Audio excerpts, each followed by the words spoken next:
Hey, this is Connie Jones with the Warrior Arise podcast, where we empower men and women to live in the freedom and fullness of their God-given identity, purpose, and potential. Each episode is filled with transformational insight, counseling and coaching wisdom, practical tools, personal growth and wellness expertise, and biblical truth designed to bring healing, clarity, and courage. Whether through the solo episodes or powerful interviews with purpose-driven leaders, you'll be equipped to unleash your powerful warrior within so that you can live and lead bravely, freely, and authentically in your life, work, and calling.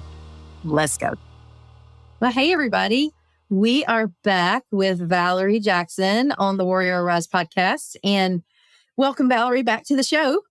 Well, thank you. Yeah.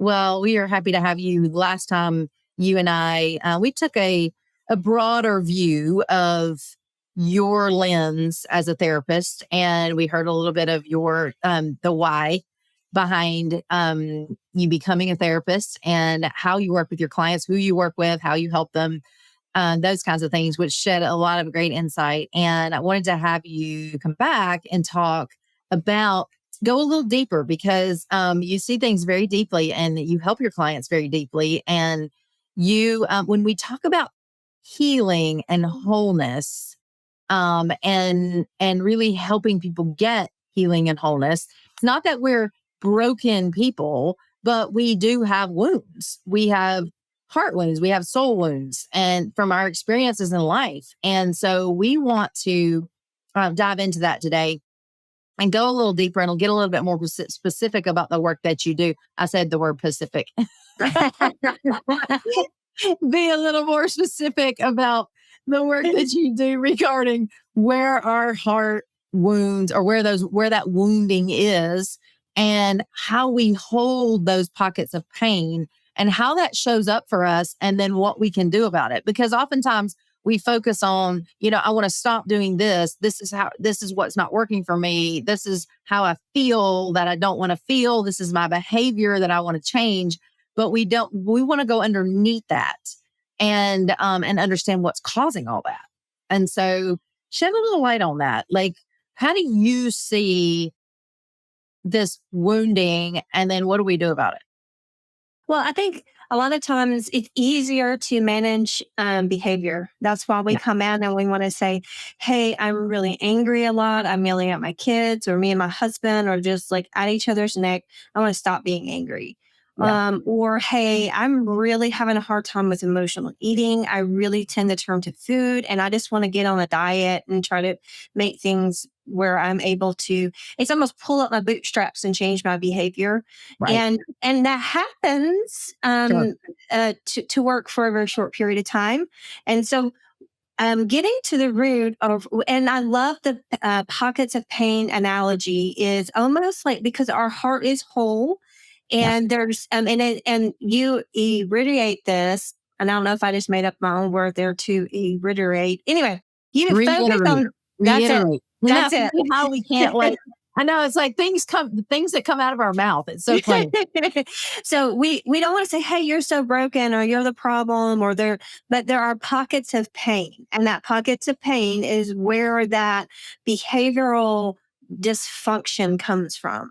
So just like if you wanted to think of a pocket on a t-shirt, right? So if you had a t-shirt and you had a pocket in it and it had some certain things in it, let's say if you bent over to pick something up, those things would fall out of that pocket.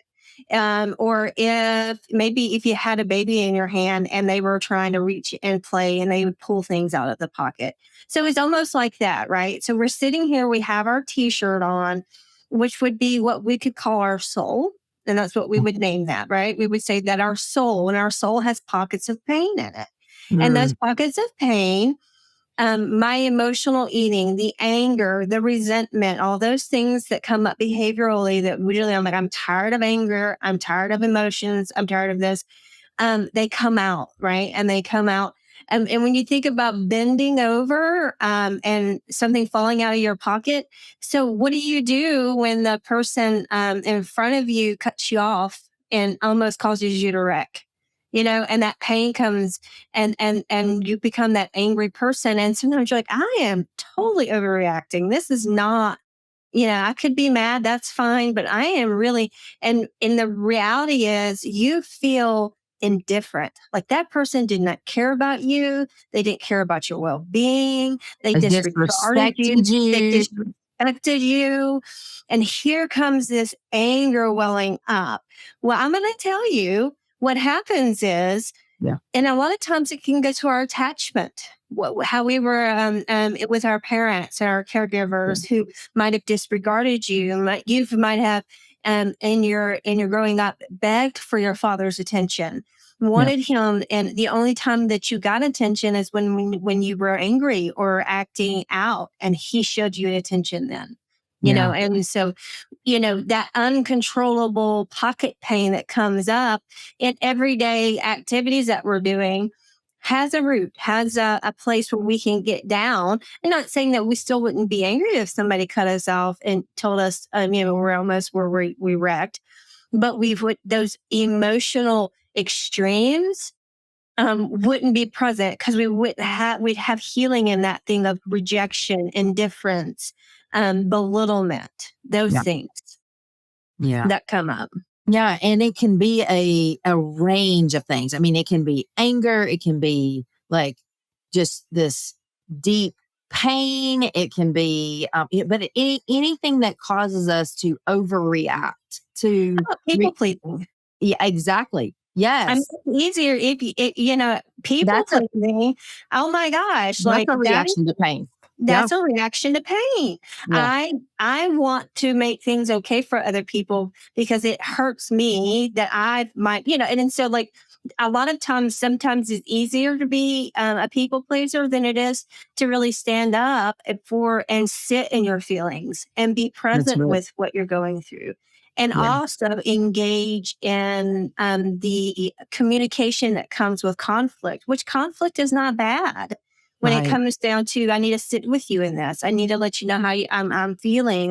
But instead of saying no, I just want them to be happy with me. I'll make everything okay. I Yeah. don't want anybody being upset with me. Puts me in a place of fear. I withdraw. I'll do anything to make anybody happy. You have Yeah. a pain pocket there. Yeah. That's a wound that happened as a result of you needing it was so painful for you to ask for what you needed or for when you showed up or when you set a boundary someone wasn't okay with that and there's so much pain there and a painful experience happened as a result of that or if you even or that was maybe even your environment never allowed you to do that Yeah. Or so you had a now parent or a caregiver that you had to take care of, that's that you right had to make sure their things were okay, that they came to you in their sadness. And don't get me wrong, family units but that like it was not appropriate. And you felt in your young age, I need to make things okay for mom.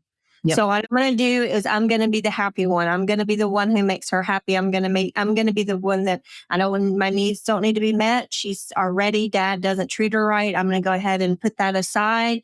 I don't, and so, and you don't realize, you deserve to get your needs met. You not only not getting your needs met will give you a core belief system of I don't have worth, I don't have value, I don't deserve to be seen or known. And that yeah goes down to our core desires. And when those desires aren't met, we're going to be so dysfunctional. that's And have right you ever met a person who's so codependent and such a people pleaser that they're harmed in ways even physically harmed, Mhm. and you're wanting them to have safety and health, but they are so dependent on that they can't walk away from it. It's detrimental. Yeah. Yeah. Yeah. And so, how does someone know that like people listening, people watching, like how do we know if we have these pain pockets? I mean, it's just obviously, I guess all of us do. All of us have something. It's just really, I guess, identifying what that is. And so maybe the symptom is if we look at what the symptom is that isn't working for us, maybe the emotion or the behavior, Yeah. then we go underneath that to find the pain, to Yeah. find the wound. And it's usually there's emotion there. It's usually there's a belief there. I Yeah. guess there's a narrative there. Yeah. Is that how Like, you help people find that? yes. And you find people like sitting with somebody who will do anything not to be rejected. Yeah. I cannot feel rejection. Rejection, I felt that from my father. I cannot feel rejection. So what they do is compromise everything that they are. They're living outside of their value system. And because they do not want to feel that rejection. And Yeah. so we can go back to it could be the simplicity of, I'm watching movies I don't really like to watch with my husband. They make me Yeah. feel uncomfortable. But Yeah. I can't feel rejected. So I can't, and so if we could get from watching a movie that I don't like to watch to the root of that, where that rejection came in, and there can be freedom and healing in places that have been buried Yeah. for decades. And then there's that sense of self and sense of self worth and all that beauty that comes from that. And Yes. I remember a time when I was out to eat and the waiter forgot my ranch dressing. And I had this overwhelming sense of rejection. And I was like, wait a minute. Okay, Jesus, what's going on here? Immediately Mm. I was able, because I've done the work and seeing that this is not, I'm not rejected. He forgot my ranch dressing. And, Yeah. and he was able to meet me in that. But when we're able to recognize it immediately and say, wait a minute, this rejection is coming from a place of I know that it's more than the ranch dressing. I know that it's more than the movies. I know that it's that. So I want to be able to like navigate that in honesty. You're not supposed to do that by yourself. Right. You're not. And I understand that like people think therapy is just something like, you put a band-aid on something, or it's just, it could be just something in socially, if it's good or bad or whatever. But what it is healing work in the safety and the presence of people and the way that we're intended to be. If we go back to our design in Eden, and we go back to the way that God made us, Mm. this is why we need to do this together. I Yeah. need to be with you and you need to be with me, and we need to get through this, and you can get the healing and the work done in a way that's transformative. Yeah. Well, and speaking of that, I think you did such a beautiful job explaining that. But in addition to that, I think it's so important that we recognize that when we have a painful experience and it does feel hard, it feels unbearable, often as even as strong minded and as disciplined as we are, trying to get through that thing ourselves and change what is so patterned and programmed in us and what feels so scary and has so much emotion tied around it, when we're not experts at doing that for ourselves, it's hard to come out of that. It's hard to change that. It's almost impossible to change that on our own. Otherwise, and we call that, like it's like, why do you like, you know, yes, our bodies can heal themselves and God is the healer, but why do we need someone else walking through that with us? Why do, because we can't see the things that we can't see, right? Or when we're so patterned and programmed and things feel so big and scary, we do need someone who's supporting us and guiding us through it, who is an expert in doing that versus us just trying to change it ourselves. And yes, maybe getting temporary, changes, but it's hard to really break. It's hard Yeah. to really heal that completely. I don't know. It's funny because it's the way that we're designed, and we don't realize that because we have a society that says pull up your bootstraps, do it yourself, you There's- got this, read this book, da da da. And that's just not how God made us. It's almost like we wouldn't get in a car No. to go flying. Yeah. We'd get in an airplane to go flying because that's designed to get us in flight. And it's the That's right. same way. And even if me and you were to sit down together and to work things out, I'm going to ask you to build other community. I'm going to ask you to do other things for you because of the way that we're designed. Right. Yeah. 100%. So As you're explaining these great examples of the things that people may be going through, and that is um, representative of these wounds, um, what do you do about it? How do you help people heal those? And is it really possible? Oh yeah. Well, first and foremost, I want to say, sitting and validation, being seen, being able to be heard, and that is a healing aspect. Studies show that our brain changes, in scans. Brain scans show that, like, me sitting with somebody and being able to validate what I felt and to hear and be seen and be known is a great first step in the healing process. Yeah. It just works. It just Yeah. works. And I guess too, once back to the way that we're designed, Yeah. our brains are designed for community. Is they're designed to express. I heard it said one time for a kid to understand it, that like it's like almost you have worms in your little brain, and if you don't let them out, they go down deeper. You know what I mean? And so like it does something to our physical body, and just having presence. And that's the Mhm. first step: the validation, the presence, the um, and then like there's such a wide avenue that we could take from there. We of course I want to we want to sit with Jesus in this, and then of course we want to bring up, like, when did you start believing this belief, or when did that wound happen? And we want to go into that moment, into that place, into that space, and be present with the feelings, because you can be present with your feelings with me in a safe place when Yeah. it wasn't safe, when your dad was doing bad things with you. And it wasn't safe when you were at school being bullied, or it wasn't safe when you were put in foster care. Yeah. But now we can sit in there and it be safe. Absolutely. Yeah. Yeah.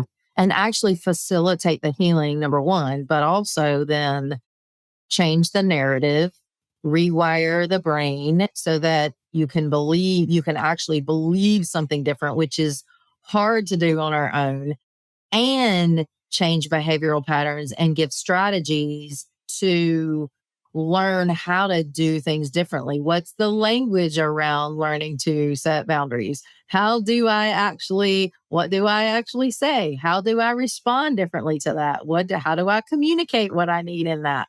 What is reasonable for me to say in that circumstance? Versus how my pain comes out. Right. We don't know when when all we've known is one thing. It's Um, skill building, right? Like, yeah, if you don't know how to ride a bike, when I yeah, teach you how to ride a bike, we're learning skills, and you're going to learn that skill.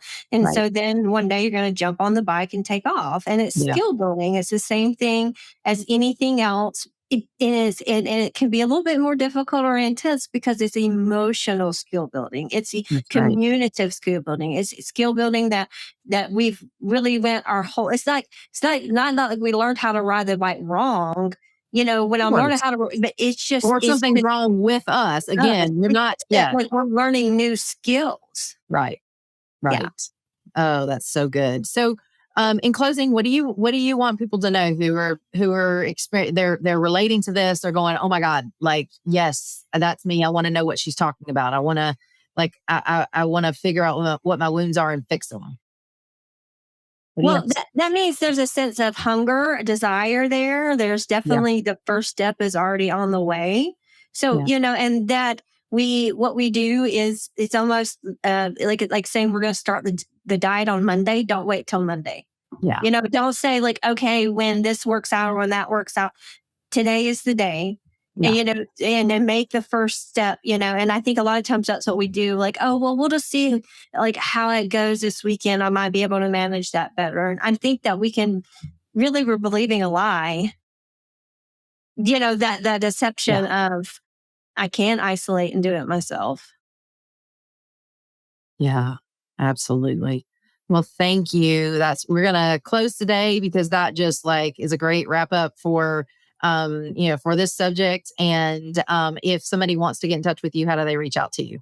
arisecounselingcoaching.com in Peachtree City. We have a wonderful website, and there's a lot of different things on there. And we also have a newsletter that we put out, which has a ton of good information on it too. If you ever want to get hooked up with that, just call us and we'll put you on there. Get you hooked up. Good stuff. Yes, they can find you on your page on the website. Well, thanks for sharing your heart with us today, and thanks for the work that you do. It's amazing. And for those of you who are listening, if this really resonated with you, I encourage you to reach out and this is the day. Don't wait another day. Don't try to keep struggling. We were not created to struggle or survive. We were created to thrive, and we want to help. And if this did speak to you and you know someone who needs to hear it, please share it with them. And we'll see you right back here on the next episode of the Warrior Arise podcast. Thanks, you guys. Bye. Thanks, Val. I'm so glad you tuned in to this episode of the Warrior Arise podcast. I look forward to continuing our journey together as we live in freedom and fullness as the powerful warriors that we are. Please subscribe to be notified of new episodes. And if you gleaned wisdom and inspiration today, please share it with a friend or loved one. Also, write a review on iTunes. And I'll see you on the next episode.